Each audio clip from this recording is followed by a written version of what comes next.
Okay, here's the kicker. Get this. Saudi Arabia is having a comedy festival this month. Really? Saudi Arabia. It's gonna be great. If you die on stage, you get 72 virgins. The woke left's crusade against free speech has reached a boiling point, and their recent actions prove they have no intention of slowing down. Enter Dave Chappelle, armed with razor-sharp wit and unapologetic honesty, ready to push back with humor that cuts deep. Hell is performing. If you told me years ago that Saudi Arabia would be cool to have Dave Chappelle speak and England might arrest him, I would have said, what are you? With razor-edged sarcasm, he dismantled the movement's absurdities, leaving the audience in stunned silence. This wasn't a gentle critique. It was a full-blown takedown that left zero room for misinterpretation. The atmosphere crackled with energy, the impact undeniable, like a wildfire consuming everything in its path. Buckle up, because what comes next isn't just talk. It's the real deal. That's the great irony. Flag burning is free speech, and free speech is one of the key things that makes America great. So now that I have you on my side on that issue, don't be a hypocrite and defend attacks on speech from the left, because you either get the concept or you don't. And sadly, a lot of people don't anymore. Bill Maher slices through the absurdity with his trademark razor-sharp wit. The left loves to parade the banner of free speech like it's their sacred relic. Yet the moment someone strays from the script, outrage becomes their weapon of choice.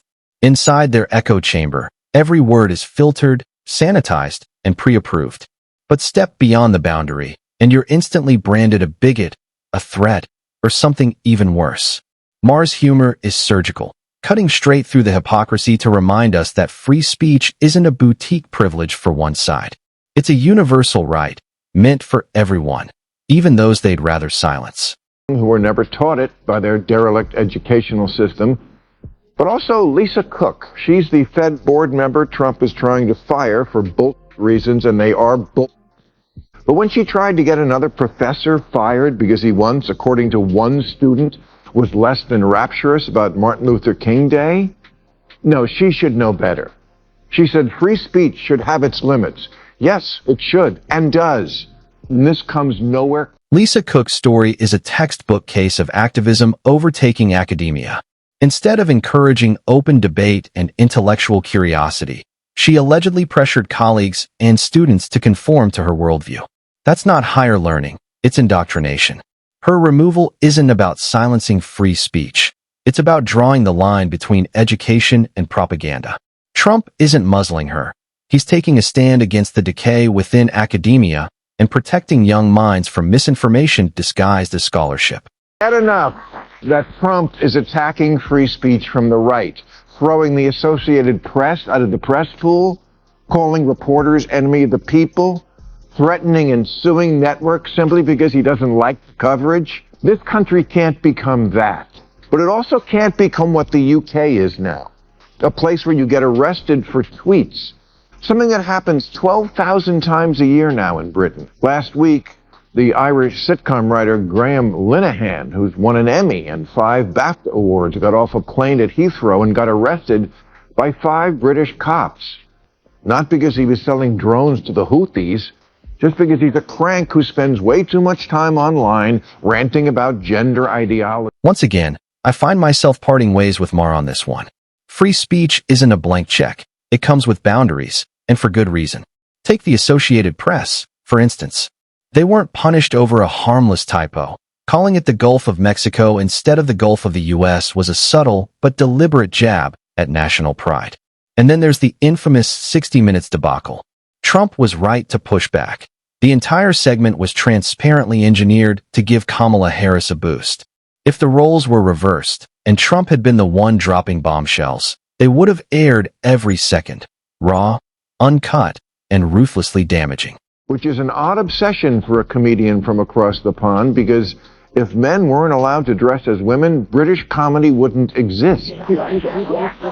There'd be absolutely nothing left of Shakespeare but the sonnets, and Monty Python movies would be 20 seconds long. Free speech isn't a privilege reserved for a chosen few. It's a birthright that belongs to everyone. It's the backbone of liberty, a line no government or mob has the right to cross. The moment we surrender that principle and let others decide who can speak and who must be silenced, we're not defending democracy, we're dismantling it, piece by piece.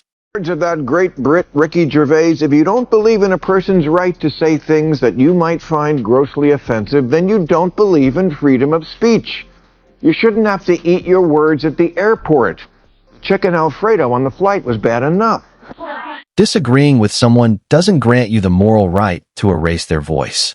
The true test of a free society is its ability to endure ideas that make people uncomfortable, even furious. The solution isn't cancellation, it's confrontation. Outsmart them, outargue them, outshine them. A thriving nation depends on the clash of perspectives, not the comfort of conformity. Silence dissent, and you're sowing the seeds of tyranny. That's why free speech isn't a privilege. It's the pulse of freedom itself. It may be crude, but there's plenty of non-crazy people, liberal people, who think the left has gone a little mad with trans issues. Some have expressed that opinion with literary sophistication, like J.K. Rowling. Some by getting big laughs, like Dave Chappelle. And some are downright ugly about it, like Linehan. But ugly is the price of a freedom so great as... Many have paid a steep price simply for questioning the trans movement or the broader gender ideology surrounding it. Today, even respectful disagreement is treated like heresy, and the backlash is often ruthless. The celebrities Trump highlighted make that clear. Some were crushed by cancellation, losing roles, endorsements, and entire careers, while others faced harassment, intimidation, or even arrest for daring to step outside the approved narrative. That's not freedom, that's coercion.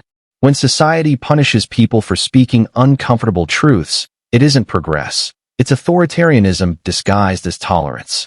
And the silencing of public voices should alarm anyone who values liberty.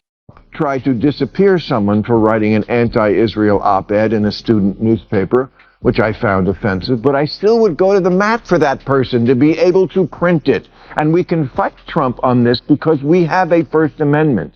England does not. And the fact that they don't, that's not a feature, that's a bug. And it's a bug that's going around Europe now.